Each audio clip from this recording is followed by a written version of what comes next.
2, drink water. Don't drink and drive. Game over! Take it light. Okay.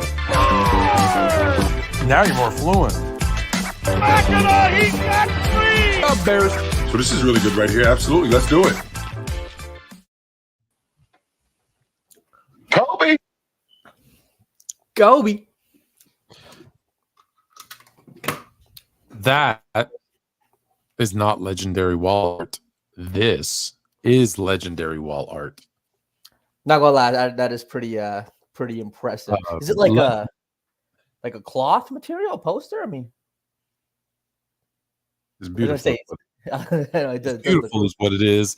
It's by Legendary Wall Art, and if you use promo code SportsFluent, you get 25% off, and they've got everything. It's fire.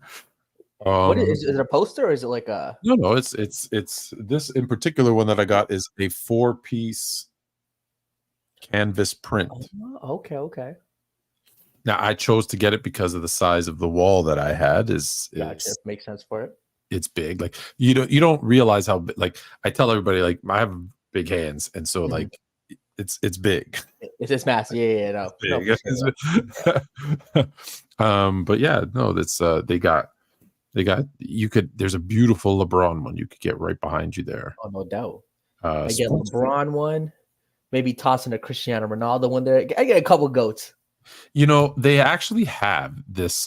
If you look at their sports section, because they have a separate section for sports, they have like certain ones for, not just sports, but for celebrities too. But they have this one you can create your own. So you can, so like if there's something that they don't have that you're like, no, I want that. They have that, but also they have ones that are like the same style. So if you wanted, I'm trying to actually pull one up to show you. It's so if you wanted, like you said, Ronaldo, LeBron, whatever, they would have it in the same style. So like I'm trying to find to show you an example where it's like it's the same color scheme, it's kind of the same background kind of look and feel. So it's like it'll go together versus having just like these random. I got you. They'll blend it in. They'll make it look nice. Yeah. It's like, so there's now you can get. I'm trying to find a specific one because I was actually contemplating whether to get these ones or different ones. So they have ones like I'm trying to find. I'm actually scrolling through it right now, so I'm trying to find. So they have ones like this where they have a bunch of different players. And it's this style where it's like this. This isn't the one I wanted to show you, but like you could have 3 different players and it wouldn't look weird because they were all with that same kind of pastel kind of painted brushstroke. Yeah. But there's one in particular I'm trying to find where they've got like they got the guys accented with like this circle behind them. And when I saw it, I was like, oh, that looks. Oh, here we go. Now this isn't the one, but this is. They have others, but like this is Ronaldo. Oh, okay, I see now. Yeah, okay. Yeah, it's hard to, but they have like a bunch of players with that same look. So like if you want that like kind of dark kind of thing, Are they here in Toronto, Canada, or in the States? They're international, but they ship everywhere. Gotcha. Like if you like sports and like vampires or something, right? Imagine having that Ronaldo one or this like messy one. I would say, you put it in a little room in your basement, man cave. Cool, yeah. But then they have, like I said, I showed you that. Oh geez, what's his name? That Wilt. I showed you that Wilt one. They've got like, don't worry, I'll show you. They've got like a bunch of players like this where you just see their back and it's all like a bunch of different colors and stuff. Yeah. I'm trying to find you a LeBron one to make you happy. I know what else they have. Sorry, so they would have like if you want to get like this type of look, if you prefer like black and white. Okay, yeah. They literally got like everything. Like, see, like, look, that was Pele. So let's say you like Pele and KD. So you get both under, you can get them side by side, and you wouldn't, you wouldn't see the difference. So, anyway, SportsFluent 25% off. Those are good times. I remember decorating my wall in your university. You know, when you go to your dorm first year. It was so funny. They would have like a poster fair. They would just go in, and when the OSAP hits, so you're just kind of, hey, let me get this poster. Good time. It was funny. In one side of the wall, I think it was like was like Gandhi, Martin Luther King, and like JFK. And then my other main one was like Jessica Alba and yeah, it was her and the iconic one, the one that was with JFK. Marilyn Monroe. So like Marilyn Monroe, Jessica Alba, two big ones, and have like world leaders on the other side. Nice little blend. Yeah, I didn't do the OSAP thing. So Aaron, FYF, and Goat James have been doing nasty lives. LOL. Listen, man, those two guys have an agenda. Shout out FYF. And they push that agenda. And it's listen, it sells. I personally, like Goat James, I like the guys at Goat James. John and I talk, and he's cool. But like, he's got a when his site is called Goat James Kingdom, and the tagline is something to the extent of, "We're here to appreciate the greatness of LeBron James." No, this is a platform to acknowledge the greatness of LeBron James. There it is. Well, that's cool. Then why do you spend all your time hating on Jordan? If just appreciate the greatness of LeBron James. I don't know what they were doing. Maybe you gotta check them out. I don't know what the lives are either, but my point is, there's so much positive. There's so much positive to talk about LeBron versus having to constantly, like, when you're talking more about someone else than the guy that your page is dedicated to appreciating the greatness of. I am tired of that debate too. Like, I'm a big LeBron guy. I was standing it. At this point, I feel like everything's been said. Like, I never go into a LeBron Jordan thing and I don't hear something that's never been said at this point. I don't do, like, listen, I will, but I will, but it's just like I haven't done the debate in a long time. I do get, though, like 1,000 like misinformation about LeBron. Then I get one about Jordan, one about Kobe, one about Magic, one about Wilt, one about KD. Like, it literally is 1,000 of James to one of everybody else. And so, like, on TikTok, for example, my content, like, there's two things though that, like, people are like, why do you always do it? And I'm like, well, one, because I get 1,000 people saying, someone said this about LeBron and it's incorrect, like blatantly incorrect.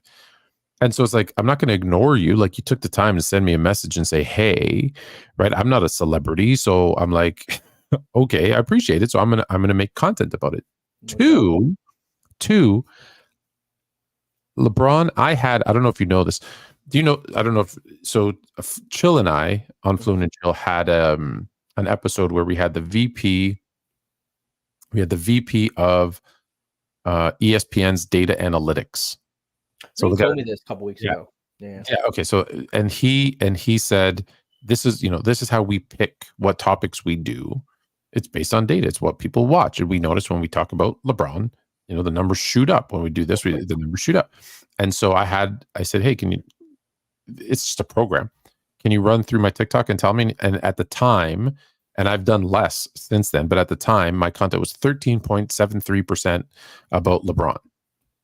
13.73%. However, 67 point blah blah blah percent were the views and likes and comments. So imagine if only 13% of my comments was about him, but almost 70% of the people engaging. Well, yeah, I'm gonna put out content about LeBron James and Michael Jordan. 100%. Whatever is getting mixed up, the engagement, the views. Like, why would I put out? That's in every industry. Like, there's a reason why every time. Why would I put out something else that no one wants to see? And the funny part is, I have this other stuff that's actually, I think, better. Like, it's better stuff. Like, it's good stuff. And I'm like, oh, this isn't gonna go. You know how I don't know. You know how it is. Oh, this was gonna go viral. Nothing. Yeah. And then, like, Instagram, for example, just random. I post, like, there's one Jordan shooting, when he shoots his free throws with his eyes closed. Yep. And he makes it, of course. And so I two screened it, LeBron doing it and him missing. 17 million views. You think about, like, of course I'm gonna, like, duh. Yeah, I'm gonna 100%. Of that. Like 100%. You gotta do what the people want. and that they'll engage with. You know, you could have a discussion about who's better, George Gervin or Adrian Dantley. But I mean, that video might get less than, you know, most likely it's not getting 17 million anywhere close to that. It's going to get, you know, maybe 10K views. Yeah, no one cares, and it's too bad. Like I said, because there's really good stuff out there. I do other sports. I'll do a clip on because we have a baseball show on here. We have a hockey show on here. I'll do that. Nothing. Have you ever gone on IG Live? Yeah, actually, I went on IG Live with Neo before. He liked one of my songs, did a whole thing. Neo who? The singer, R&B singer. You know Neo? Like Neo? Neo. Yeah, you can go check. I'll send you the live. Shut up. When was that? This has been like 2 years ago. He liked one of your songs. Is that what you said? He liked one of my songs, and like, yeah, just kind of DM'd him, boom, boom, and he was kind enough to just be like, "Hey, want to jump on live?" Just so random. I was literally just at home, like hop on live. I'm like, cool. So I'm just like, I wish he could have told me, could have put on a suit or something, you know. But it was fun. Yeah, it was just yeah. So I just want to show you. Like, I'm not going to actually show you my screen, but I'm going to do it here. I swipe up to unlock my phone. I scroll over. I then have to click on, you know, the boxes. I click on IG. Mm-hmm. I then have to hit the plus sign. And then I have to click on live. And then I have to click on, there's the button right there to go live, right? We all how many clicks was that? I mean, so in Shannon Sharp's defense. No. You know, I'm gonna say this for my guy. Look, it's very. Let me count this. So first, I gotta unlock the phone. Then I gotta click on whatever. Then I gotta click on IG. Then in perfect click, like I can't miss. Then I gotta click on the plus sign. Then I gotta click on live. Then I have to. So 6 things I have to do to get on IG Live. Okay, so go ahead. In his defense, he could have been scrolling on Instagram. You know, whatever time. He was on it. He could have been scrolling on Instagram, maybe put it down to, you know, show some love to his lady. And then, you know, maybe could have pressed one click on the plus side. Okay, there's one accident. Maybe just, you know, maybe showing her some love. His hand is there trying to, you know, turn off the lamp or whatever that's right there. Another sign hits the live. And then boom. Like, I mean, I could see it accidentally hit. Because we've all pocket dialed before. Like that's that situation, right? Like when your phone is kind of, even though it's like fully in, like the home screen is closed, whatever. Pocket dial is 1 click. I'm gonna hear you, but I mean, no. If you're, let's say, if you're just on, okay, you're on your iPhone. For me to pocket dial this, think about what you said. Phone sign, then you have to go to you know, your recents maybe accidentally, or the name contact. And that's to click the contact, and click a number. You know what I mean? So it's more than just one button. If you had your thing, okay, let's say you had your recents up. Yeah, if your recents up, yeah, right there, yeah. And it's unlocked, and then it hits it and it calls somebody. Cool. That's possible. But for him to have accidentally turned on his live would have to have meant that he was not only in his IG, but he was in his live, and then the button got pushed to accidentally go live. Excuse me. Sorry. What if he was say he's going to post something, right? So you're on Instagram, right? Yeah. Instagram, right? And to say he was about to post something. The exact same thing up on my home screen, by the way. That's actually there it is. We have like a very similar feed. Yeah, you know, NFL Sundays, it's going to be football. Yeah, fair enough. Feed, yeah. So yeah, I mean, so you're going to post something, and he has the, you know, clicked on the square box, and then it's like Reels, story, post, live. Right. So what are the odds that he hits that little part that says live and then hits the button to go live? And look, I'm not. This is not a daily occurrence. It's not a monthly occurrence. It's a once in a blue moon. Be honest. What's the likelihood that was a mistake? I genuinely think it was an accident. I don't see, what does he have to gain from this? To stop people from saying that he's gay. I see. I heard was the noise that loud? Like, I was very loud. That loud for Shannon Sharp. I mean, look, I was very loud, and in the circles he rolls in the family that he's from, in the profession that he chose, football, not the podcasting, but it's very loud. Look, and there's nothing wrong with it. At this point, it's for me. I laugh when like people either have an issue with it, or people come out and announce it. I'm like, who cares? I'm like, who cares? At this point, no. Like, isn't there enough people that we've just like, who cares? No, 100%. Yeah. I mean, I think everyone here knows somebody or a few people like who hasn't worked with somebody who. Yeah. Am I gonna? I don't care. Yeah. It doesn't change my opinion of you. It doesn't change how I act towards you at all. So who cares? 100%. I mean, so I didn't know the noise was that loud with Shannon. Yeah. If the noise was that loud, could I see it? Sure. But why wouldn't he just come out and post a picture with my loving new girlfriend? You know, if he wants to dispute that. That's because that's very scripted. That's on. So you think people would be in the comments? Oh, I'm just trying to hide the truth by posting this type of deal. It's deliberate. That's why this is so unbelievable. It was an accident. An accident is pocket dialing. So you're right. If he pocket dialed and left a message on someone's phone and you could hear it, that's believable. He made 6 clicks to go on live.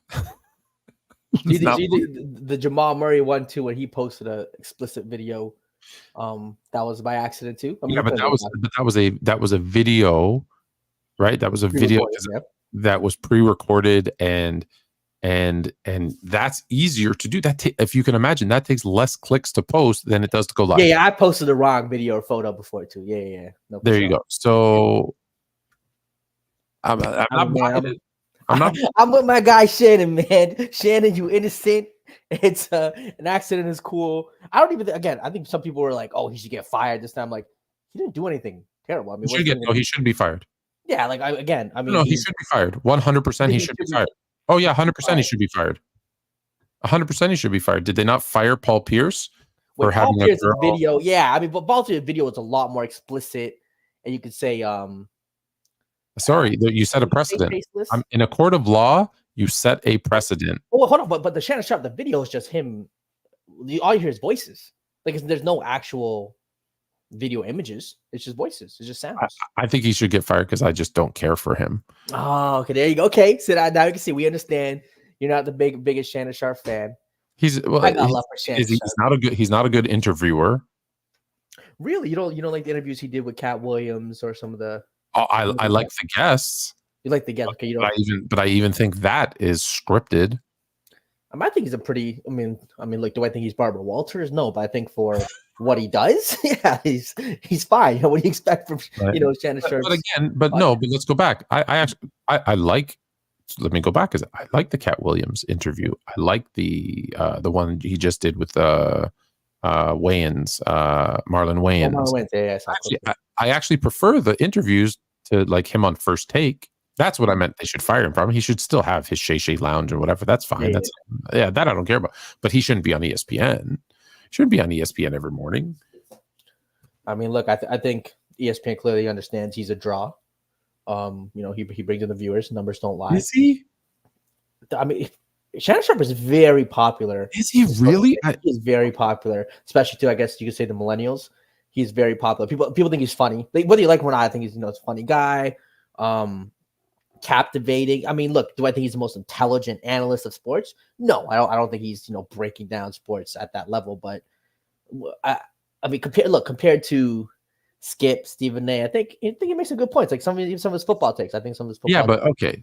So this is interesting that you bring up those two guys in particular because I'm not a fan of either one of those two either. But that being said, Skip grew up a journalist, has paid his dues as a journalist. Stephen A, 1,000% has paid his dues, working a beat, writing for a newspaper. Like Shannon Sharp paid his dues on the football field as a pro athlete, but that doesn't make you a good reporter / analyst. Like just as much as every athlete will knock an analyst or a reporter for, well, you've never played the game. Well, now you're trying to analyze, but you've never analyzed. Yeah. I hear what you're saying. He hasn't put in, whether it be the schooling, the internship hours, whatever the case is that obviously journalists have to go through to get to this point, right? You just can't show up and do it. Yeah, but it's just we're in a whole different world now. You want proof? We're in a whole different world now, though, Fluent. It's not like before, again, where you could. No, I understand, Skip. They have to work in a desk behind some newspaper no one read for probably several years. They had to put in that work. But in today's day and age, you can any kid, whether it be me, you, whatever, you could go make clips on TikTok. You go viral for a couple of videos. You build a following. The networks will reach out to you. At the end of the day, I mean, look at these kids all making podcasts. There's 20-year-olds signing $200 million deal podcasts, and they're just who signed a $200 million? I mean, not in like sports. I'm talking like the Oh. Call Her Daddy people who just signed with they just left, like, I think Spotify signed a deal with what's this Who is it? I don't know this stuff. You got to tell me. Yeah, she's like one a girl who's really big, has a podcast called Call Her Daddy. Call me daddy. Call Her Daddy, I think. Yeah, Call her daddy. Yeah, something like that. Call Her Daddy, Call Me Daddy. And they just signed a deal with Sirius XM Radio, I believe, for 150, 200, something crazy. Wow. Yeah, but sure, yeah. That's so amazing. And that's good for them. No, but my point is, just because you played the game doesn't mean you can report and analyze on the game well. Like, with all due respect, Tom Brady sucked. Yeah, Tom Brady, 100%. I was actually surprised. I actually expected him to do. Like, if I would have told you 5 years ago, I would have told you 5 years ago, Bill Belichick would be more entertaining talking, right? Like, I don't know if you've seen him doing, like, he does like the X and O's on the pregame show. If he'd be more entertaining than Tom Brady. No one would have believed me, but that's where we are today. You know what it is? I think Tom Brady is actually, I think, pretty entertaining in the other interviews that he's done. I think he says a lot of good stuff. I just think maybe he's better suited for a Manning cast type of thing versus in the booth. Yeah. Like the Manning cast with Eli and Peyton. I think that's a cool, funny show. I think he's no, I don't think he has the personality. I think he's meant to just retire, go buy a team or whatever you want to do. Yeah, man, I think we're actually seeing more of his personality after retirement. Yeah, and it's not good. You don't think it's good whatsoever? There's a place for it. Sorry. When I say not good, I mean not entertaining for television. Like, I mean, I could see that. I think he's the right partner. Manning, we saw Peyton Manning, because the good thing about Peyton Manning that I've never seen Tom Brady do, and maybe I'm wrong, and they tried to do it with the roast, and it was a good roast. But that was a great roast, though. It was a great roast. Peyton Manning was doing Saturday Night Live, making fun of himself years ago. He was a funny guy, naturally. We always saw that personality from him. I've never seen it from Brady, and now I know why. I don't think kind of same thing with Kobe. To me, Kobe, I never saw that personality till like maybe after his Achilles. It was a whole different Kobe. I was like, oh, whoa. It wasn't like Kobe was before that, very stern with the media. I'm here to play basketball. But we start seeing another side of Kobe after that. A little more funny, engaging. Yeah, sure. Right? I think with Brady is something like maybe like that too. Is going to take him a little while. Okay.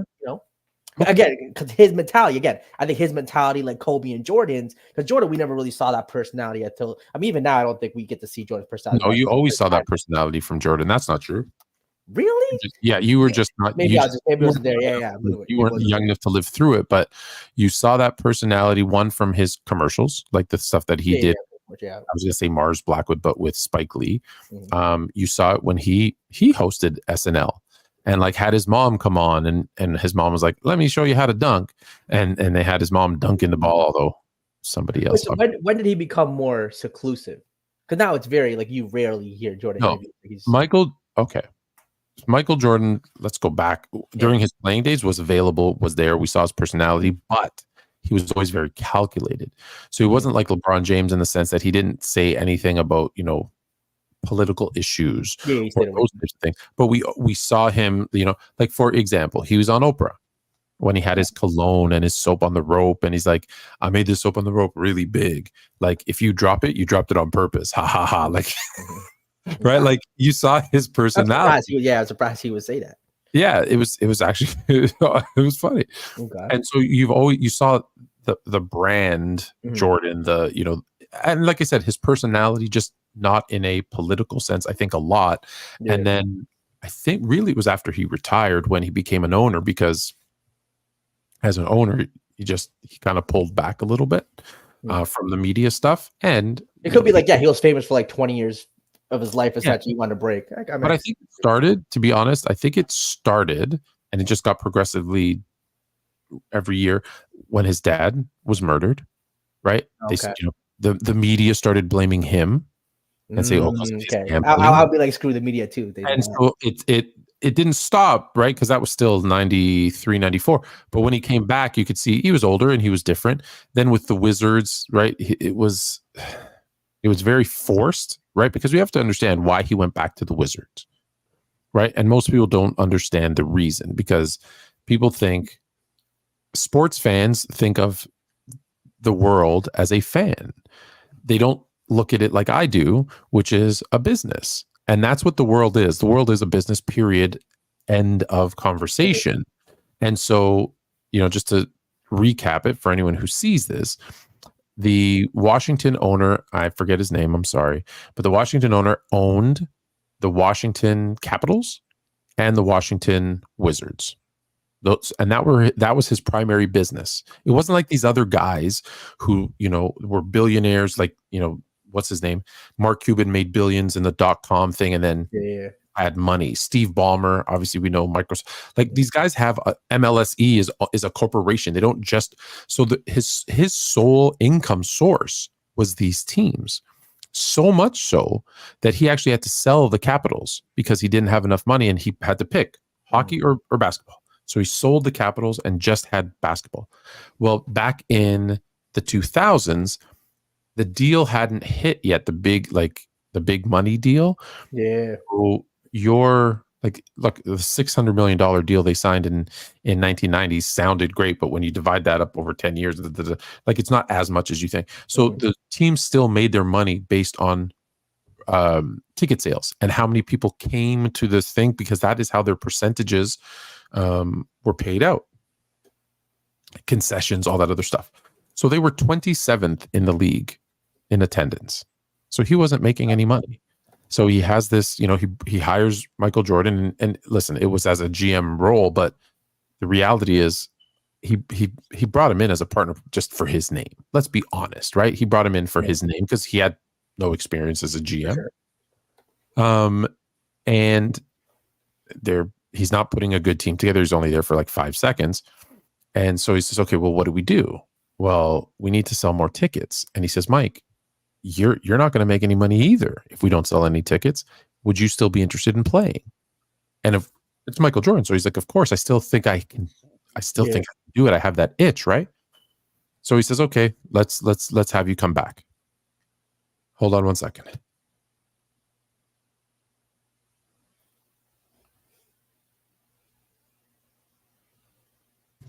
Excuse me. There it is. Thank you. So they say, okay, let's do this. So Jordan comes back to play. Do you know where they end up in attendance? I would guess first in the league. Second. Okay. Second. First were like the Lakers or something? Yeah, I don't even remember, but they're second. So now he goes 2 years where they're second. Well, guess what happens? Well, now they've made money. They've turned their financial situation around. And Jordan, who, went back and played, and let's not forget, got injured, right? He hadn't been injured since his second season as a Bull. He hadn't been injured since 85. It's been over 15 years since the guy had to deal with an injury. Now you're dealing with it at 39 years old. Guys, he was like 25, 5-5 before that too. He was pretty he was playing well. But he gets 25, 5-5 2000 is like 37 in a 7 year. Yeah, it's really good. People don't realize. Don't want to give him credit for that too, but it's not about that.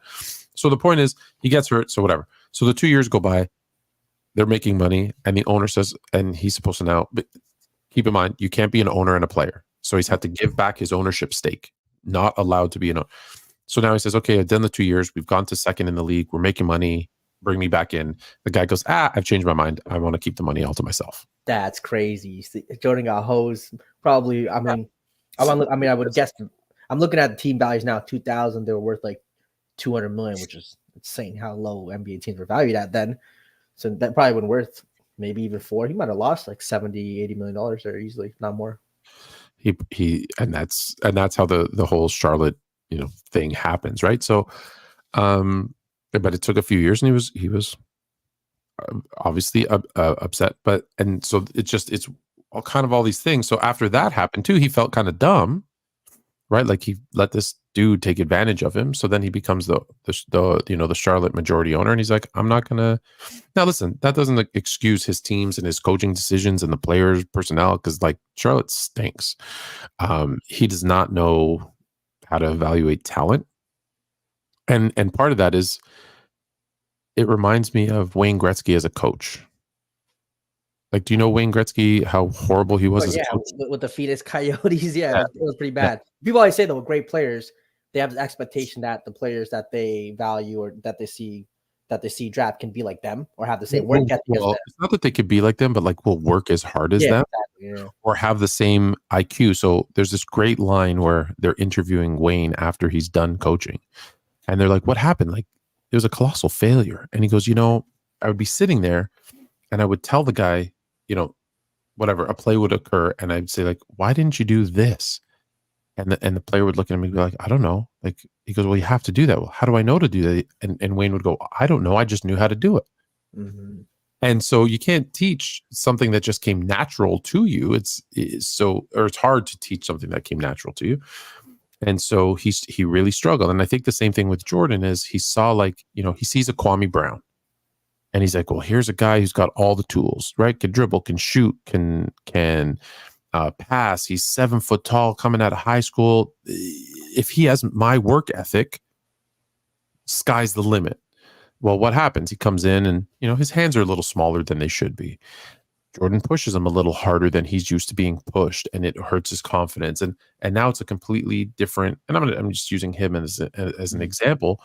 Like, he goes on to have a good career, right? But it's like the expectation of, well, you were the first pick. So because you were the first pick, you can't be a role player. You can't be you can't even be a starter or even an all-star. You need to be like amazing, right? You need to be an all NBA caliber guy at some point for you to be. Yeah, you have to be a franchise changing kind of person.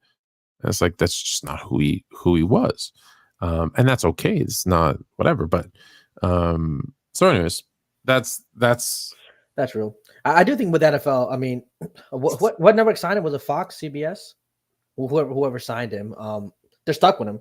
Like that deal, I think it was 10 years, 300. Yeah, was the number. So I mean, he's not going anywhere. Hopefully, he improves. But maybe the personality comes out more. Maybe, again, like Tiger Woods. Tiger Woods is another one who that personality was non-existent for like the decade of his dominance. He doesn't have a personality. Tiger Woods hilarious now. Nowadays, he'd be doing stuff even on the golf course, playing around, cracking jokes. Come on, even the stuff he did. That joke he did with Justin Thomas was hilarious. He outdrives him. And remember when he got in trouble? And gave the tampon? That was not hilarious. Oh no, Floyd. That was hilarious. Was it? I could see why. That was hilarious. No. You tell me you've never seen dudes at a golf course do something like that, crack a joke like that? Never. That's crazy. Never. And I've been golfing since I was 12, and I've heard dudes say along those lines that joke. But you see, I've been golfing since I was 12, and I've never, ever, ever, ever, ever seen anything like that. Never. You never see if say one of your buddies drives it, let's say like 70 yards. He just didn't hit it that well, whatever the case, right? He just didn't hit it that well. It's one of the guys say, "Oh, what are you wearing? A skirt today?" You know what I mean? Like, you've never heard a guy say, "That's crazy." But hey, I hear you. Have I heard someone say that? Sure. Yeah. Is it funny for a professional athlete to say that when he's mic'd up? No. Sure. When he's mic'd up, I get it. I've heard someone say, if you don't make it to the ladies' tees, you got to walk with your thing hanging out. Yeah, I've heard someone say it, but I don't expect someone to do it on national TV. I mean, sure. Yeah, I see what you're saying there. I see what you're saying in that case. No. I want to do a recap quickly, and then we're going to get to our main topic, which is NBA teams who helped and hurt the players they drafted the most. But first, let's do a quick recap. Tell me if anything surprised you more in week 2 of the NFL. The Raiders, 26-23 winners over the Ravens. The Ravens, I'm not going to say they're on fraud alert, but this the Ravens we know and love, up and down. 1 week, they'll look great. Next week, they'll lose to the Raiders. Again, Lamar Jackson, just that guy. Where's the up? They're 0-2. I mean, they're 0-2. I get it. I mean, do I expect them to finish below 500? No. But again, they'll be fine. I think they'll be a playoff team or should be a playoff team. Sometimes it's just, it's a bad week. I mean, them losing to the Chiefs, week 1? Okay, them losing to the Chiefs, yeah. I get. The Chiefs are... Yeah, it's cool, yeah. However, I just want you to... So you lose to the Chiefs in week 1. Mm-hmm. Okay. Maybe the Raiders was a trap game. You figured, we played really well against the Chiefs. We're going to blow out the Raiders. You get shocked. But it doesn't get easier, because then you go to Dallas, who just got embarrassed. They got shellacked. And Dallas doesn't normally have, like, This is their Back-to-back back game. shellackings. Right? So now you got to go into Dallas. Then you got to play the Bills. Then you got to play the Bengals. Then you got to play a surprisingly okay Washington team. That's the first time I think it's like, okay, that might be the game. But I mean, that's weeks 1, 2, 3, 4, 5. That's week 7 before you get Washington. Saying, so there's a shot the Ravens could go 0-5. Is what you're saying. Well, I mean, there is. I hear you. Like, there definitely is. There's a shot they could start 0-5, and then their season is done. Yeah, then their season's cooked. Absolutely cooked. Even if they go 1-4. Yeah, no, they got to pull out a win. They got to beat Dallas. Dallas, I think, must be a must win. Because going down, becoming 0-3 and then going to face the Bengals, we're also 0-2, coming off of a tough loss today, where I think they actually outplayed KC, but sometimes things don't break your way. Yeah, well, the refs called a pass interference that wasn't a pass interference. You know, I thought I'm a Joe Burrow guy. Like I claim Joe Burrow was better than Patrick Mahomes for the first few years, but the Mahomes was winning. Yeah, no, I'm still in the quarters. Let Joe Burrow get one, make some noise in the playoffs, stay healthy. I can push that narrative again, but I mean, we can talk about that game. I do think it was a pass interference. But look, the Ravens definitely a must-win spot. I didn't realize their schedule was like that. So then the Vikings beat the 49ers. Another what the hell? Look, all my parlays were cooked today, and I look back, I'm like, so many upsets. I'm like, I get it. It was a bad week this week in terms of sports betting. But yeah, again, was that kind of a trap game too?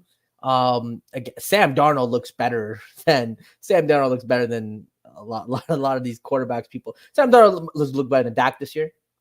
That's one. Sam Darnold's not that bad, and now he's got weapons in Minnesota. But and listen, let's just hope Justin Jefferson, my wide receiver, he's fine. Yeah, he said he's fine. He put out a statement. That's okay. I'm stacked at wide receiver. I've got check out my wide receiver group. You ready? Check out this room. I got Justin Jefferson. Yep. Stephon Diggs. Yep. Garrett Wilson, and Chris Godwin. No, you got a quality receiver. Diggs had he had his touchdowns first. I can handle. Okay, today he's been struggling a little bit. Justin Jefferson is no joke. He just 1-2 plays, he just gets it done. Dude's an absolute stud. In terms of the 49ers, look, I think their defense giving up 28 points, 23 points to 23 to Minnesota. Not something you want to do. Brock Purdy looked like, to me, Brock Purdy's been a good quarterback who's on a great team, and that's kind of elevated him. And he is. Look, he went 28-36, 319 yards, a touchdown, and interception. He did what he was supposed to do. You got 20 carries and 100 yards from Jordan Mason. Mason, fine. You know, Debo, 8 receptions, 110 yards. Like if you just looked at the stats, you'd be like, oh, they had a good game. But they only put up 17 points. Like that's not enough in this league anymore. The red zone efficiency, and it's just, touchdowns versus field goals, right? They could have converted in some of those situations, but definitely cost them. Cardinals blow out the Rams 41-10. That one. I did not see that one coming. Shout out though to the offensive coordinator, quarterback, because they understood the assignment of you put the ball in Marvin Harrison Jr.'s hands. He is like he's going to give, by next year, he's going to be a top 3. By the end of this year, I think he'll be a top 3 wide receiver in the league without a doubt. And he's going to be pushing. Rams are getting riddled with injuries. Cooper Kupp left this game. Yeah, shout out to Marvin Harrison, but also James Conner. Yeah. James Carter, everyone wrote him off when he left Pittsburgh, and he's finding a place for himself down there in Arizona. Steelers in maybe a game that no one watched, let's be honest, but the Steelers out 13-6. Again, it was the Broncos, but they're 2-0. The Steelers will always be 500 or above, so I don't know why anyone's surprised. Those are the games they'll win. They'll win these 16-12 games. And they grind it out. It's the Steelers. We already talked about Chiefs stealing one from the Bengals, 26-25 on a. That was a pass interference. So he went early behind the back. He hit the guy. Blown call. That's crazy. Where to go? Bears. Listen, for those that are like fluent, you're a Bears fan. Why aren't you? I'm watching. The game's right there. Don't worry. I know. 16-10. My Bears aren't that good, so I keep an eye on them. But we might steal this one from the Texans though. Browns 18-13 over the Jags. Whatever. Jets 24-17 over the Titans. Chargers. No surprise beating the Panthers. The Panthers might go 0-17 this season. For The that, Panthers might go yeah, 117. Bryce Young might be one of the most hyped prospects that doesn't pan out. Like it's bad. It is really bad with Bryce Young. And I don't know what's going on because he did not look this bad in college. No, I thought he'd be a lot better. Seahawks in overtime, 23-20 over the Patriots. Seahawks go to 2-0 as well. So we already talked about the Saints spanking. Or no, we didn't. The Saints spanked the Cowboys. Yeah, 44-19. The Saints, I think, have scored 47? Yeah, 47 and 44 in their 2 games so far this season. Look, this is the rejuvenation of Derek Carr's career. Former first overall pick. I'm more excited about one of my fantasy running backs, Alvin Kamara. My team's stacked. Am I telling you my team's stacked? This looks like a prime Alvin Kamara from like 3-4 years ago. Oh yeah, it's fantastic. Yeah. The Saints, listen, I said it at the beginning of the season. The Saints are coming out of the NFC South. They're proving me right. Commanders, the Giants. The Giants stink. The Giants. We knew they would stink. They're in the chase for. I mean, look, a first overall pick. I'm not sure the way Shador's been kind of acting in college, rubbing me the wrong way, but we'll see who they're in the race for. Listen, see, that's some of the good content that no one's paying attention to. I did this thing where I showed the Giants Week 1 uniforms. Mm-hmm. I don't know if you noticed; they look exactly like the Montreal Canadiens. Oh, I didn't even realize that. Dude, it's so the Giants and the Canadians. Oh, look at this jersey. No, here I'll show it. I'll show it to you on my TikTok. You should go like it and get some more people to see it because it's hilarious. Because I made a joke about the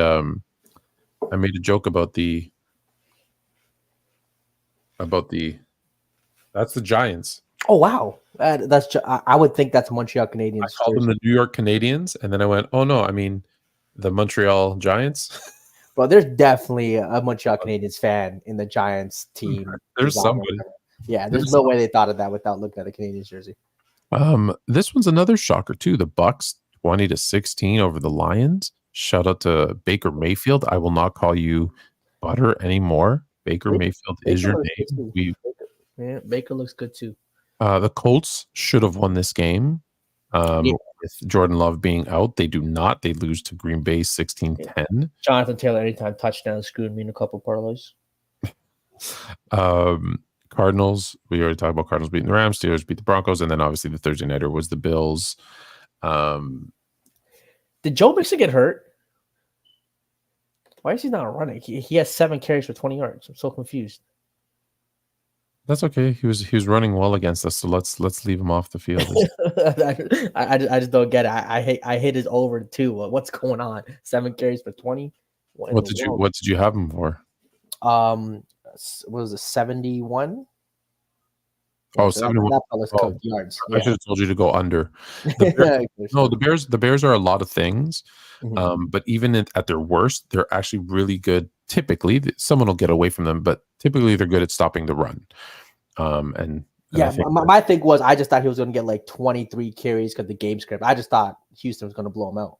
Oh yeah, see, that's I just thought he'd get 24 carries. He averages 3 yards. The Bears defense is not great, but they're between good and really good.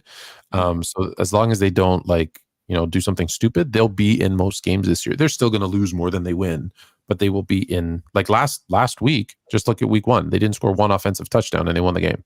Yeah, no, their defense. 24 points without 1 offensive touchdown is pretty impressive.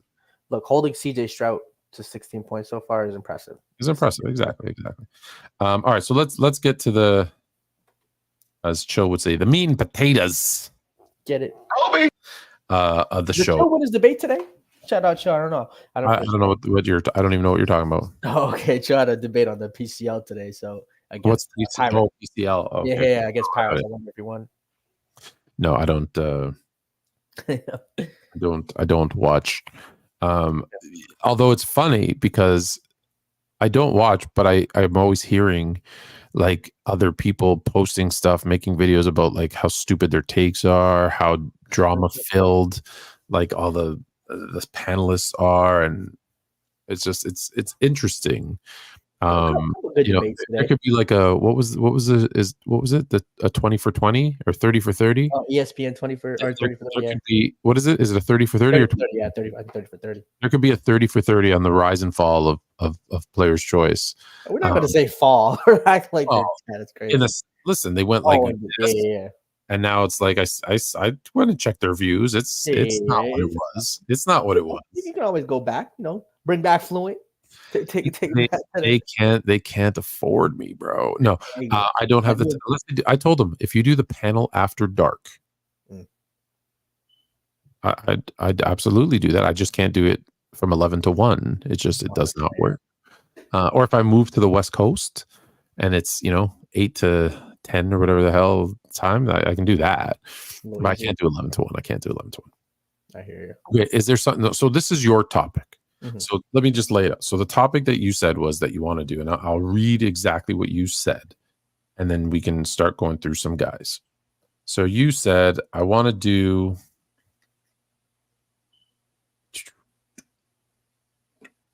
players who most benefited or got hurt by the team they were drafted to or played for. Was there a conversation that brought that up? Did you just think of it just kind of random? Was there a specific player you wanted to start with? I mean, the conversation brought up in terms of actually, the guy right behind you, the legendary Kobe Bryant. Hmm. If Kobe stayed in Charlotte, and played there a few years, how would his career kind of look like? How would he remembered versus, the Lakers and LA, Shaq eventually coming there, winning those championships. Yeah, so he definitely started, and then you kind of see his other players. So I guess Kobe. Look, do I think Kobe still would have? I think Kobe would have put up phenomenal numbers. I actually think he would have started probably earlier because I think the Hornets were a worse team than the Lakers, or probably had less guys being his way. So I think his numbers might have been there, but I don't know in terms of winning when that was going to come, because you're not getting another star. Like Shaq's not going to Charlotte. I don't think you're probably getting a huge free agent of that caliber, even though there isn't a free agent of that caliber available. You probably don't get a free agent of that caliber there. Well, here, hold on. Yeah. Let's pause there and say that. So there's so many things that go into it, right? Like, would someone want to go play with a Kobe Bryant in Charlotte? Yeah. We don't know that answer. However, Charlotte drafts Kobe, trades him to LA for Vlade Divac. Okay. Yeah. The team goes from being 41-41, which is how they got the 13th pick, right, with Vlade in the lineup, and it's pretty much the same team as the year before. It's pretty much the same team as the year before. They go from 41-41 to a 54-win team in the East. Who's the leading scorer? Well, I'm gonna break down some things for you. Here's the thing you have to understand. The reason they were 41-41. Kendall Gill, who was their small forward / shooting guard, he misses about half the season. He only plays 39 games. He's probably their third leading scorer, I'm thinking, behind Larry Johnson and Glenn Rice. Kenny Anderson only plays 38 games, so half the season. So you got kind of their two guys that are starters missing half the season. So they go 41-41. The following season, Anthony Mason now is moved for Larry Johnson. So Anthony Mason, is traded from the Knicks to Charlotte. Larry Johnson goes back to the Knicks, which is how Larry Johnson ends up on the Knicks.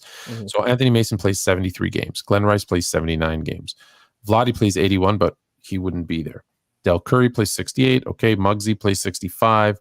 Ricky Pierce is on that team. Matt Geiger. So if you put my close personal friend Tony Delk is on that team. Shout out to Tony Delk. So that team goes 54 wins. So if we take Vlade out, okay, so fourth year Vlade, who put up 12, 9, and 3. Now, two things happen. You put Kobe on that team, you probably have to get a center somewhere else. Yeah. Right? Because they don't have Vlade. Does that team win more or less games? I mean, Kobe's rookie year, I don't know. He's probably going to still be on the bench. He'll show Will, flashes. will he be on the bench? I don't know.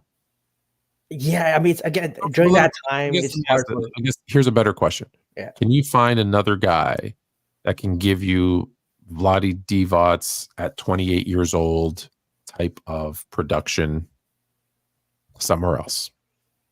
Yeah, well, like I say, he was giving you 12 points, 8 rebounds, 7 rebounds, something along those lines. Yeah, not 9. No, 9. 9. 9 13, points? 13, 9. Yeah, 13, 9, yeah. 13 9. points, 9 rebounds. 13 points, 9 rebounds, and 3 or 4 assists. 4 assists. Call it 4. It's 3.7. Yeah, I think especially again in that late 90s kind of time, there's actually quite a few centers who will give you essentially 10 and 10.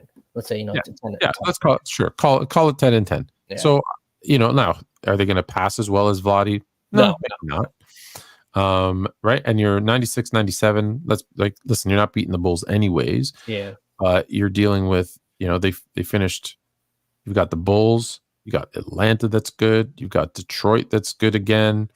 You've got Miami that's good, the Knicks that are good, Orlando obviously still good with Shaq and Penny. So do they still win 54 games? Probably. So here's the thing about the East, right? Let's just go through it. So the next year, still the Bulls dominate in 97, 98. This is where it would get interesting. Is who do they bring in alongside him, right?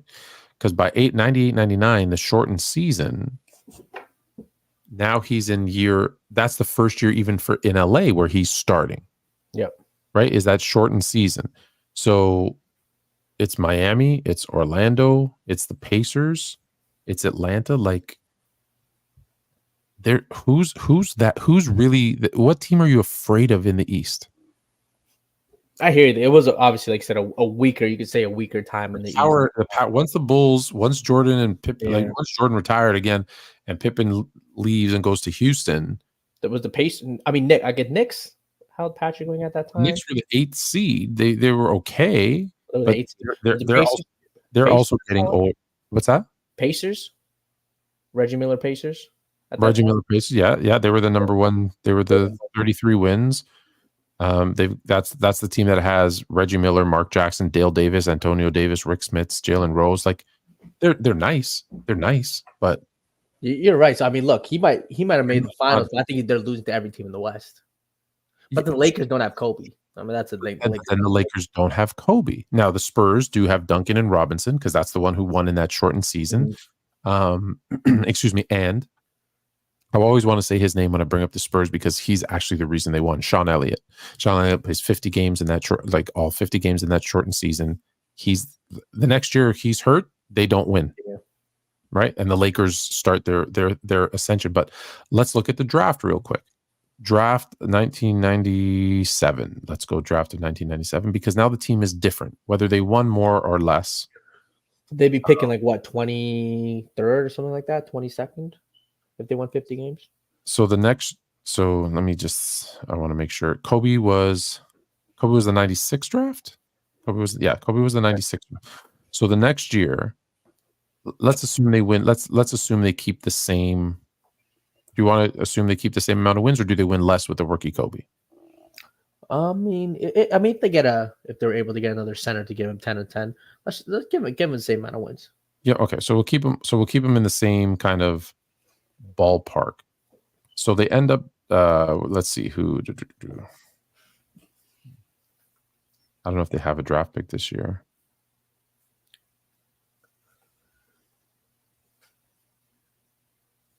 See, they don't have a draft pick, but I don't know if it was given as part of that Laker deal. That is true. So let's see who has. Let's see. We got San Antonio, Philadelphia, Boston, Vancouver, Denver. Boston again. Boston gets 2 picks. Look at that. The Nets, the Warriors. Can you look it up where Charlotte? So with 50 wins, they're probably picking around 19th. Let's look at the 97 draft and see where Charlotte picked. 97. Charlotte. I wish when they showed these draft boards, they would show like pick via. Who? I don't see any first round pick for Charlotte. No, I know that they didn't. They don't show one, but that's what I'm saying. Oh, via okay. I see a wiki. Who got their pick? Via Laker. Oh wait, that's New Jersey Nets. Via Charlotte. Because they don't have a first or second round pick. Jeez, I'm not even. I mean, I'm looking at a draft. I don't even think I see any via Charlotte, which is weird. Oh wait, no, here from Charlotte via Milwaukee. Minnesota Timberwolves at 20. At 20, okay. Yeah. So at they 20, pick Paul Grant at center. They pick Paul Grant, but okay, so there's Paul right before. Yeah, so do they take Paul Grant, who ends up being nothing? Anthony Parker, Ed Gray, Bobby Jackson, not much there. Roderick Rhodes, shout out Roderick Rhodes, John Thomas, Charles Smith. Okay, so there's not much. So okay, the next year, 98 draft, because that's what we're just looking at the 3 years, like because they would be drafting differently, right? Of course, yeah. Do they have a draft pick this year? They pick Ricky Davis, so they're probably not taking Ricky Davis. Yeah, if you have Kobe. If you have Kobe, right? You're probably taking Brian Skinner or Al Harrington. Al Harrington, yeah, I mean, Nazir Muhammad. Like, not mad at that. Not mad at that at all. Yes, we do look at the chat. But feel free to super chat or super thanks. Available now on Sportsful YouTube. Yeah. So again, you don't know who the free agents pick up, because here's the thing. There was rumors that if Shaq was there, they maybe still they sign Shaq still. They like Charlotte makes a move for Shaq. Who knows? No way Charlotte go to Shaq. Ain't no way in blue moons, whatever Charlotte. He did not want to go. We know that. So okay. So to answer the question that you asked, who benefited the most? One of the guys that benefited greatly was Kobe, because Charlotte drafted him and traded him to the Lakers. He definitely got a huge boost by going to the Lakers, where he wanted to be, on a team that was ready to explode. The interesting one, though, that you said, because you used Charlotte, is actually New Jersey, because New Jersey actually wanted to pick him, but they told Calipari that if they drafted him, he was going to go back. He was going to go play in Italy. Later on, we would find out that Kobe said, "Hey, I was going to play for whoever drafted me." We said that because I was trying to get to LA, but I would have played anywhere. That's the one, that I heard the rumors that they were going to try to get Shaq, because he's from New Jersey. So they want to bring him home. So now you get Kobe in Jersey with Jason Kidd and Shaq. I mean, hey, they're winning. Jason Kidd and Shaq.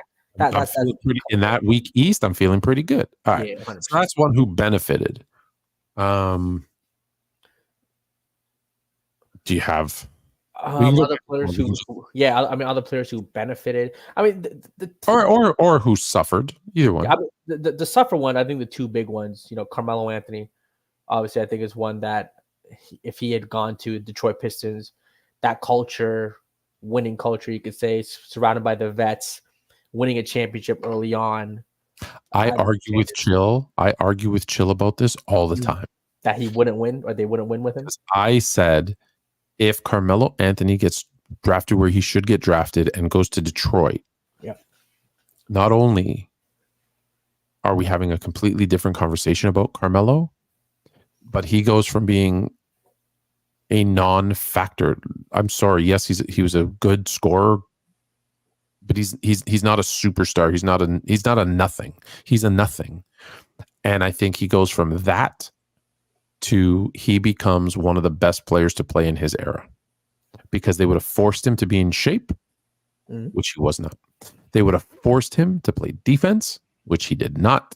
And they would have forced him to not be such a black hole on offense. As much as we love his ability to post up and shoot the midi and do all this stuff and score in a million different ways, he also is, you send him the ball and then you never see it again.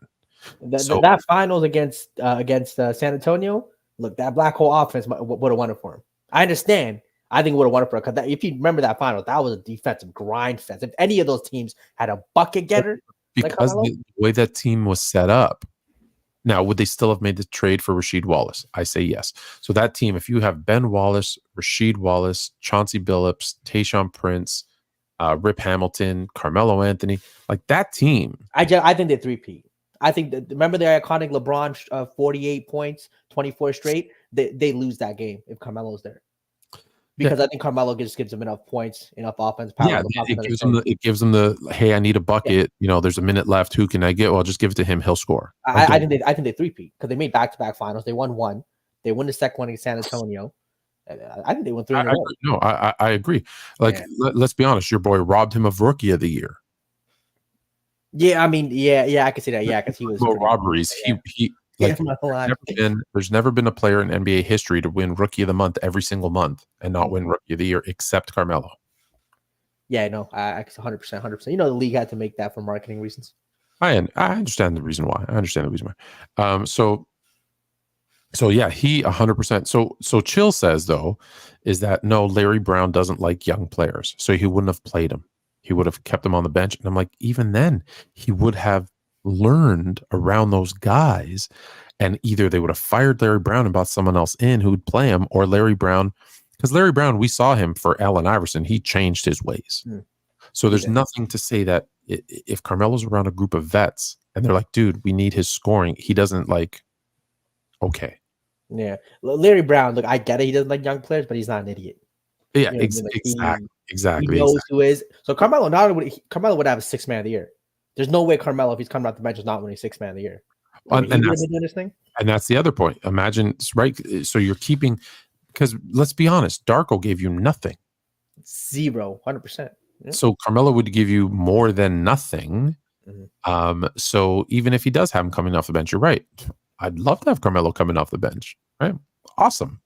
Again, being around those vets and stuff, he's going to develop a different skill set that he didn't have. He could always score. That was never his issue. It's all the other stuff around it. So Carmelo definitely lost a lot. And even I think our Toronto icon Vince Carter. I think at that time coming to Toronto maybe wasn't the best for him because one, it was a lot of pressure outside of basketball. I don't know if Vince is ready to handle him trying to make a country fall in love with the game. It was still growing. Oh man, but being in Toronto, if he didn't come to Toronto, the team we wouldn't have a team here still. Oh, I hear that. But in terms of him as a player, if he was in a different situation, maybe with some vets around him too. What do you think would have been different? Because he goes to New Jersey and he doesn't. I mean, but I just think when you come into the league at that age and they instill in you, because Vince Carter, all the players, the most skilled guy, naturally gifted guy they've ever seen. No heart. Could walk into the court, no stretching, no workout, do his thing. I think the stretching and workouts would happen in different situations. If he goes to the Miami Heat, let's say, in a situation with heart. No heart. I mean, I think sometimes that heart can be instilled. Like it could be. I don't think you can make the league with no heart. I don't think you can be as good as he was with no heart. You know what I mean? 100% you can. I don't think you can be that good with no heart. You make the league. You make the league on talent, potential, athleticism. You can make the league with any of those things. Staying in the league and exceeding expectations in the league. But I mean, the Toronto team, like the people they put around him, Charles Oakley, Antonio Davis, Chris Childs, like they gave him solid group of veterans, a ton of veteran support. Kevin, thank you, Woodage. Kevin Willis, Muggsy Bogues, Lenny Wilkins as a coach, who's at the time was the winningest head coach in NBA history. So I don't think you think the Toronto thing at that time. I think Vince hurt Vince. I don't think Toronto drafting him hurt Vince. That's fair. Not mad at it. The other big one, obviously, people say Kevin Garnett. That's a big one. Yes, Minnesota. In the thumbnail, I don't know if you saw, I put Blake Griffin, and it wasn't because of Blake Griffin. It was because of the Clippers. So anyone drafted by the Clippers who played, and anyone drafted by Minnesota and played, they all, unfortunately, just because they're poorly run franchises, that never win. Kevin Garnett, I think would have been in discussion with like Kareem Abdul-Jabbar. I think offense, defense. If he was able to win titles, Kevin Garnett, look, he doesn't get there, but he's in the conversation from skill set.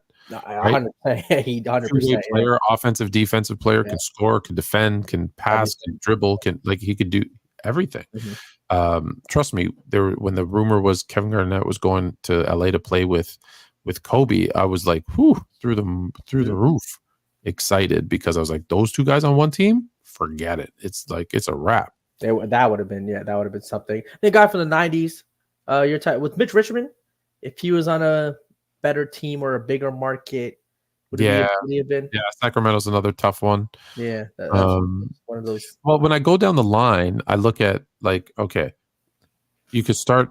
I don't want to go back any further than this, but we can if you want. But Bill Russell. No one benefited more than Bill Russell being drafted by the Hawks and traded to Boston, because St. Louis had Bob Pettit. They didn't need a center. They moved him to Boston because if Bill Russell's not on the Celtics, nobody knows who Bill Russell is. That's a fair point. And I'm going to say it again. It's If Bill Russell is not on the Celtics, no one knows who Bill Russell is, because I'm gonna that lie the next time people want that Bill Russell on the GOAT conversation. You have people shout out Mars for that. Sometimes they want to put Bill Russell in GOAT conversation. If he didn't play for the Celtics, would anyone know him? That's good. That's a good little. Well, just think about it. If you look at the team, one, you have the best mind in basketball in Red Auerbach. Nobody was smarter than him. He was 3 steps ahead of everybody else. Just if you don't know this, do you know how he got Larry Bird? How he drafted Larry Bird? Yeah. I mean, I know him and Magic were rivals in college. Were they the good team and they got him as a steal or no? I thought they just got him. He was a junior. He was a junior, and back in those days, you could draft a junior if they had played 3 years in college. Yeah, and he drafted him 6th in the 78 draft. So for the 79 season, he dropped, even though he was going back to play his senior year. Oh, I didn't even know that. It just changed the rule in 77 that drafting Bird, when you draft a player, in previous years, if you drafted a player and they didn't come into the NBA right away, you lost them for nothing. Oh, wow. However, they had changed the rule in 77 that, well, no, if you draft him, you keep his rights for a year, and then they have to sign with you. If they don't sign with you, they go back into the draft.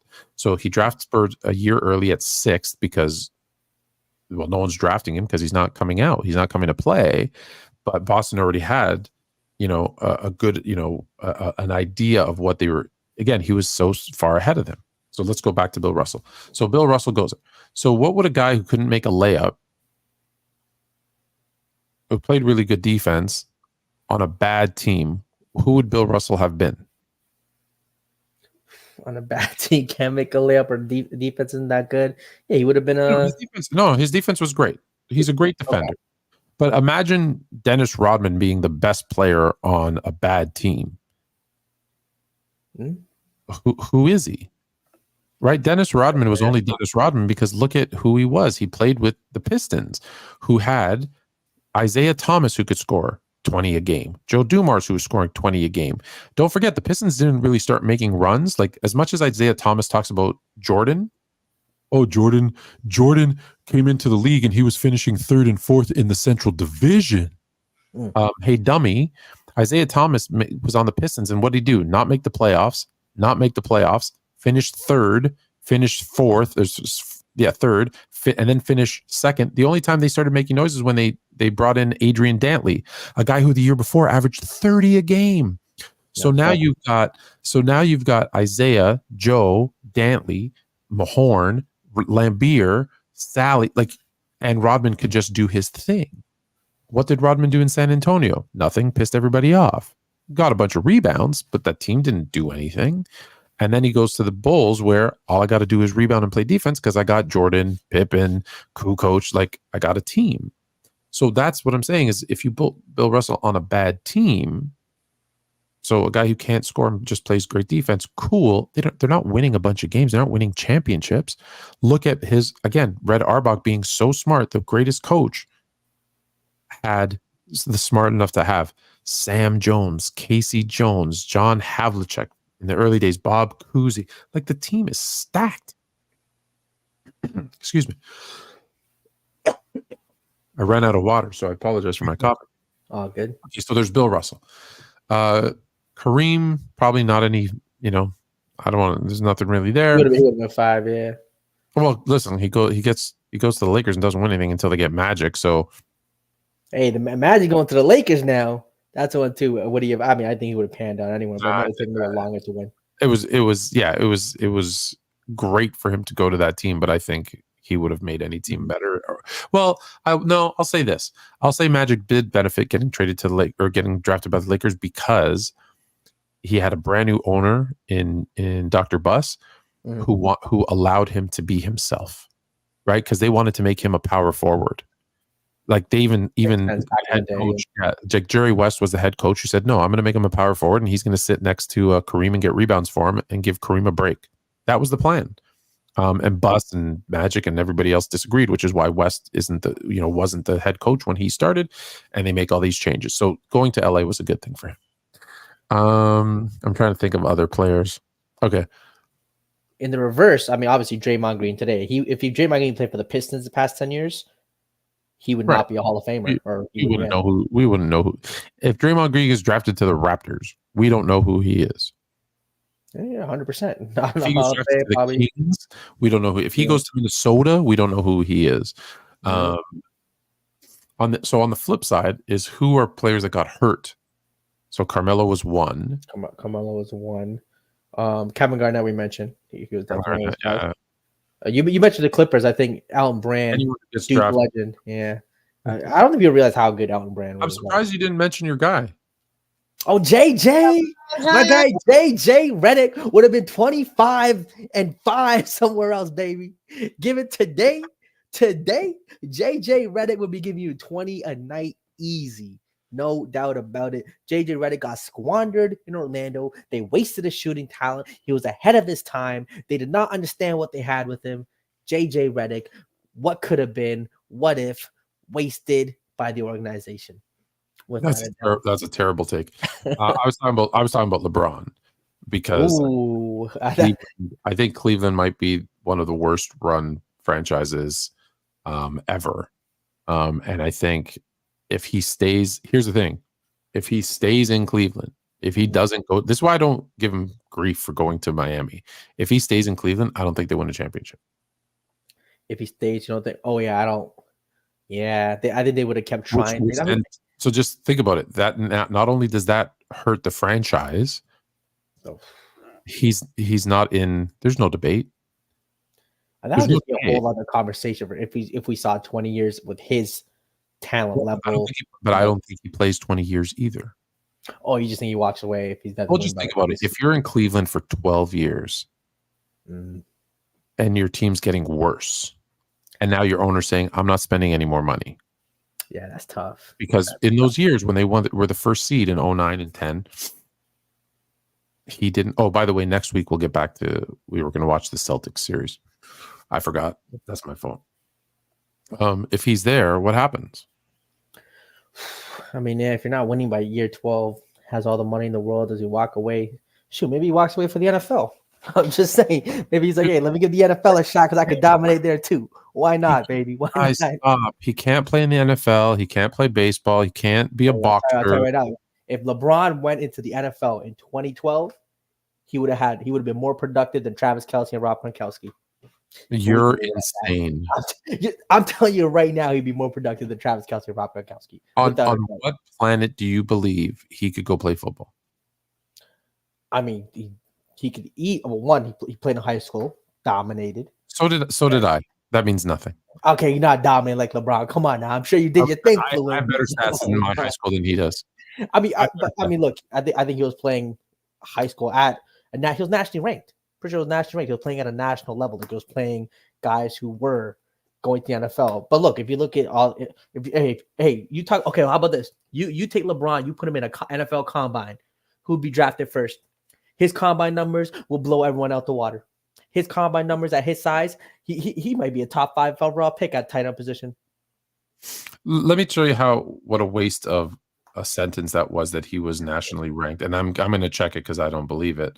Um, only one player, Mhm. only one person, excuse me, in the history of sports. In the history of sports, lettered. Do you know what lettered means? When No, you it play means for the college national- team, yeah, no, that's Jim Brown, right? He played four. No, Didn't he let it four incorrect. Only one player has been nationally ranked in 3 sports: in high school. football, basketball, and Baseball. baseball. Only one player ever. You want to take a guess who it was? Bo Jackson. Danny Ainge. Danny Ainge. Please don't tell me he was nationally ranked in high school, or sorry, Oh. nationally ranked in high school. Like that means a damn thing. It does not. It does not. I mean, look, I know he played. I don't even. He definitely didn't play senior year. I want to say his last year playing was his junior year, maybe football, maybe sophomore. But look, I'm not the one that says that. I think that there's NFL athletes who say LeBron could play tight end in the NFL. Again, I'm not saying he could jump right into the league. There's NFL athletes that say UFOs are real. That means nothing. Hey, that's true. That's fair. But I'm not going to discount LeBron's There's athleticism. nothing about what he does Mhm. or acts that would make me believe he could play. I think he has the physical tools. He'd have to put on some weight. for You sure. feel when he came into the NBA, he had the physical No. tools. Okay, Don't look at the body that he transformed into. yeah, okay, no, but so if he went right out of high school, you go to college for 3 years, they put him on a different diet plan if he's going to play in the NFL. But I think again, the size that he did reach in Miami, like he could. Listen to the what ifs you just dropped in. So he would have had to go to college. He would have had to play for 2 or 3 years, Mhm. which then opens up a whole nother. Well, could have got hurt and never played again. LeBron doesn't get injured, you know that he doesn't get injured. He doesn't play He's a robot. contact sport. That's true. Because he doesn't play a contact sport. So it's just, I think it's ridiculous to what position would he play? I said Tight tight end. end? Yeah, Tight end. at his height, the speed. So you, Again, from he what bulk you've up. seen- Obviously bulk up. so what you've seen of LeBron James, you think he could block an offensive Well, I lineman mean- who's 300 pounds and stronger than him, coming at him at full speed at 4 or 5 speed? So Travis Kelsey Williams. Well, again, he'd be more of a pass catching tight end, but I mean, He's still got a block. Okay, so LeBron James is coming over the middle, and a linebacker tees him up. Has he shown so- you? Don't. Has he shown you in the NBA that he could take a hit like that and be like, cool? Yes, 100%. He takes hit all the time, especially in Miami years. He was getting hit, wasn't bothering him. Look, Travis Kelsey's what, like 6'3", 250. LeBron was 6'9", 250. He probably play at maybe 270. Do you think being taller Mm. in football is better? I mean, in one way, obviously, it's gonna. Out as a tight end, it's not, because someone's going to take your knees out. I mean, sure, you can get hit low and that could be a problem, but in terms of just catching above everyone's heads, jump Okay. balls, no one's beating him with jump You balls. paint a scenario. Thank you, Woodage. I love this guy. LeBron James coming on a crossing route. Mhm. Ray Lewis. Pop. You think Oh. he's like? You think that's the equivalent of him getting hit in Miami? Well, obviously, hold on, Flo. Obviously, NFL hits are different, right? Obviously, they're different. What has he shown you? Not what you think. What has he shown you that he would be able to take a hit like that and just? His athletic prowess and natural athletic gifts, being a crazy super athlete, I think helps.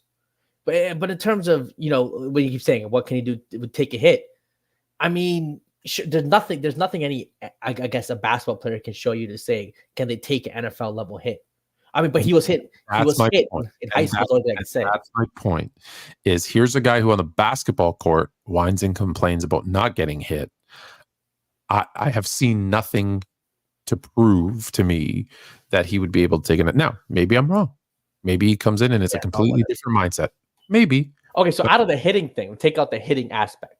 Do you think I think athleticism? I think at 6'9", he would have a really, really hard time playing the position, because his length is fantastic for basketball. Mhm. But when because you can't just be a receiving tight end. You can't.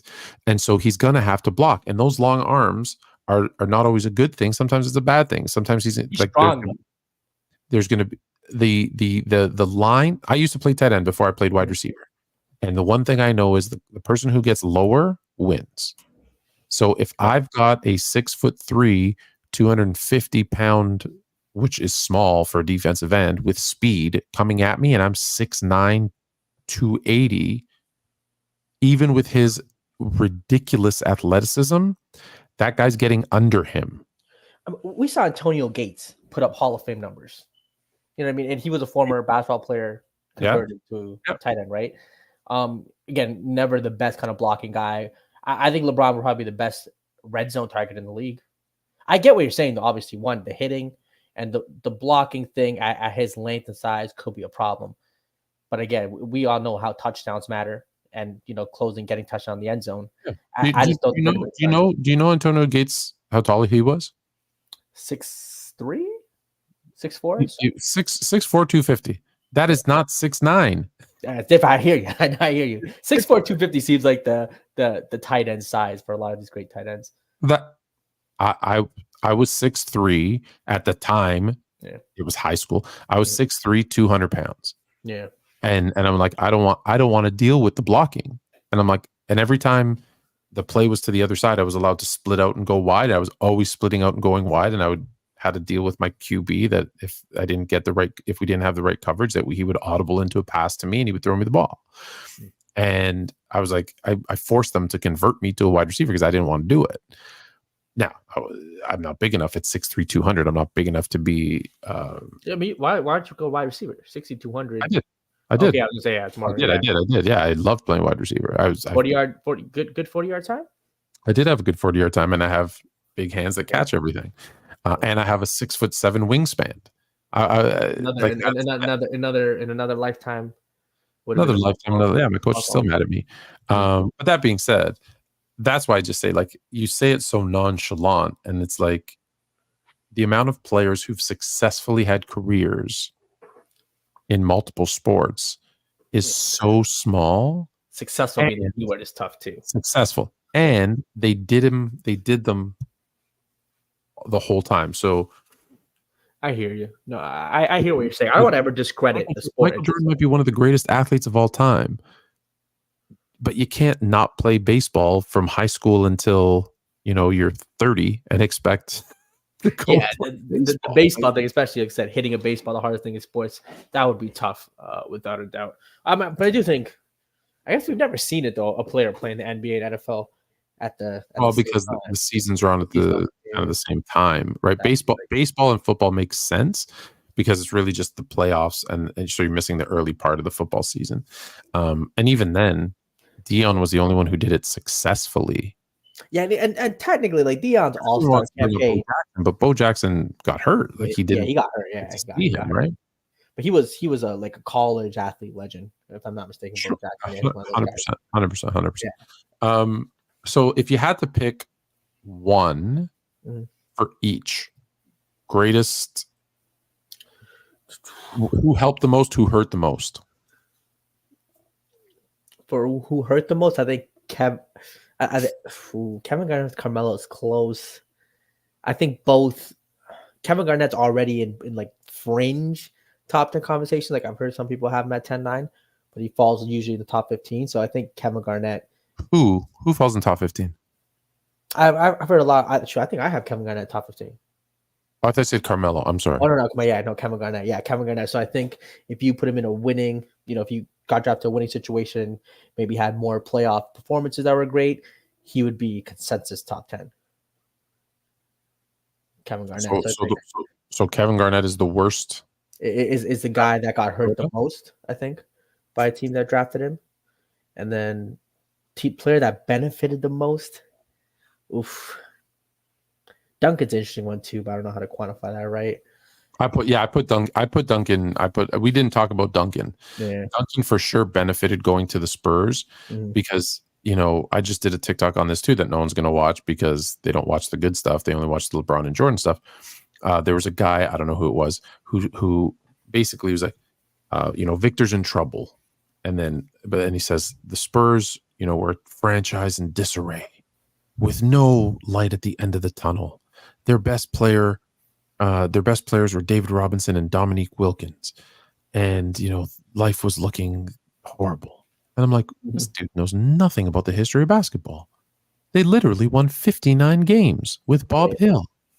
And then the next year, David Robinson plays 6 games, and my guy that I keep wanting to bring up, Sean Elliott, plays like 39 games or something like that. That's why they won 20 games that season and get the first draft pick.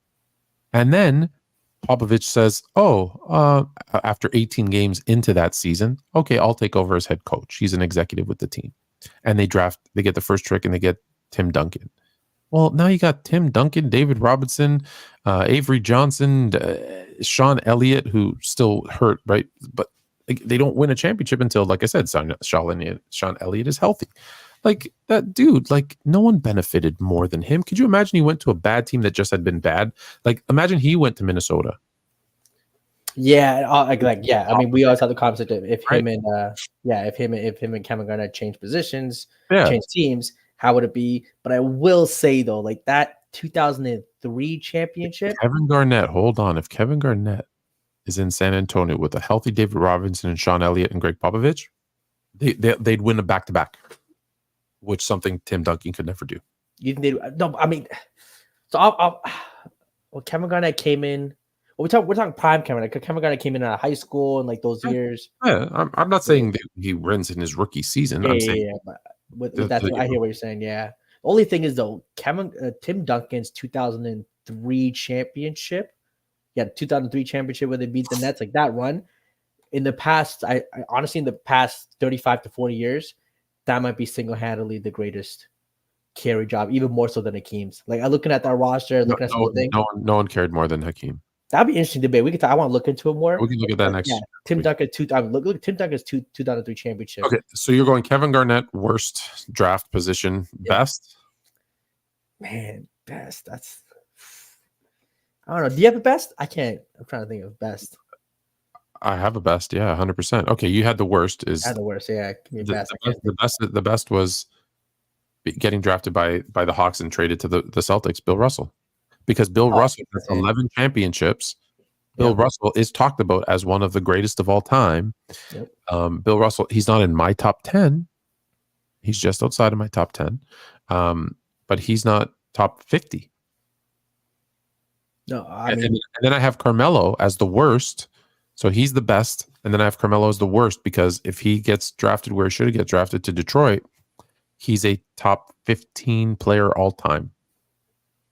Instead of maybe top 50, maybe. Yeah, no, you're right, 100%. That is 100%.